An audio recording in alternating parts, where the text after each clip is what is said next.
இந்த ஒர்க்காரில் இந்த எல்டிஎல் இவர் நல்லவரா கெட்டவரா அப்படின்னு நிறைய பேருக்கு டவுட்டாக இருக்குது. ஏன்னா அது இருக்குல்ல நம்ம சுகரு அழகாக ஜாலியாக பார்க்க நல்லா தான் இருக்குது. இது ஆர்ட்ரிஸ்குள்ளே நம்ம சாப்பிட இதோட அளவு அதிகமாகி நம்மளோட ஆர்ட்ரிஸ்லலாம் போய் சுரண்டி புண்ணாக்கி ஏதாவது ஒன்று கீறி விட்டு இன்ஃப்ளமேஷன் பண்ணி விட்டுறது. ஸோ இந்த இடத்த சரி பண்ண வேண்டிய கடமை யாருக்கு இருக்குது? நம்ம லிவர் தலைக்கு இருக்குது. நம்ம லிவர் தலை என்ன பண்ணுறாரு? அவரோட கைப்புள்ளையான எல்டிஎலை செக்ரீட் பண்ணி போயிட்டு பேட்ச் ஒர்க் பண்ணி அந்த இடத்த சரி பண்ணி ரிப்பேர் பண்ணிட்டு வா அப்படின்னு சொல்லி அனுப்பி விடுறாரு. இப்போ போகிற எல்டிஎல் திரும்ப வீட்டுக்கு, அதாவது லீவருக்கு வந்து சேரணும். இந்த ப்ராசஸ் இங்கே நடக்குதா இல்லையா, எப்போ இந்த எல்டிஎல் கெட்டவராக மாறுறாரு அப்படிங்கிறதே இங்கே தான் இருக்குது மேட்ரு.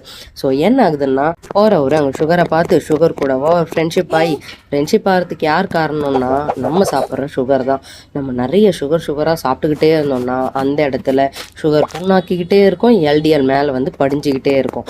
ஸோ இப்போ லிவர் என்ன பண்ணுதுன்னா, ஐயோ போன எல்டிஎல் இன்னும் திரும்ப வரலையே, வேலை இன்னும் முடியல போல், நிறைய எல்டிஎல் தேவைப்படுதுன்னு நினச்சிக்கிட்டு இன்னும் நிறைய எல்டிஎலை ப்ரொடியூஸ் பண்ணி அனுப்பிக்கிட்டே இருக்குது அந்த ஸ்பாட்டுக்கு. அப்போ போகிற எல்டிஎல் அங்கே போய் மேலே படிஞ்சுக்கிட்டே இருக்குது.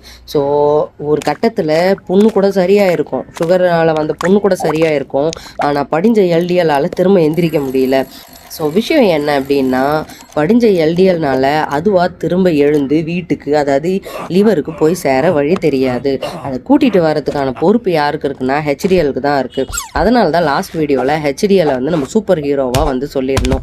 ஸோ இப்போ இந்த சூப்பர் ஹீரோவை நம்ம வந்து கம்மியாக சாப்பிட்டு கம்மியான லெவலில் வச்சுருந்தோம்னா சூப்பர் ஹீரோவே அந்த இடத்துல ஆப்சண்ட் ஆகிடுவார். அப்போ யார் அந்த எல்டிஎலை கூட்டு போய் லிவரில் கொண்டு போய் சேர்க்கறது? அங்கே தான் ஆள் இல்லையே. அப்போ தான் நமக்கு என்ன ஆகுதுன்னா, அந்த ஆர்டரிஸில் ஏற்படுற அந்த பிளாக்கேஜை கிளியர் பண்ண ஆள் இல்லாமல் நமக்கு ஹார்ட் அட்டாக்கு, ஸ்ட்ரோக்கு இந்த மாதிரியான ப்ராப்ளம்ஸ்லாம் வருது. ஸோ எல்டிஎல்லை லிவரே ப்ரொடியூஸ் பண்ணுது. நம்ம தனியாக அதை வந்து அவுட் சைட்லேருந்து சாப்பிட வேண்டிய அவசியமே இல்லை. அப்படியே நீங்கள் சாப்பிட்றீங்க அப்படின்னாலும் சேச்சுரேட்டட் ஃபேட்ஸை 20 கிராம் பர் டே அப்படின்னு சொல்லிட்டு அந்த அளவுக்குள்ளே நிறுத்திக்கோங்க. அதுக்கு மேலே நீங்கள் சாப்பிட்டீங்க அப்படின்னா அது கொஞ்சம் நமக்கு ப்ராப்ளம் தான் க்ரியேட் பண்ணும்.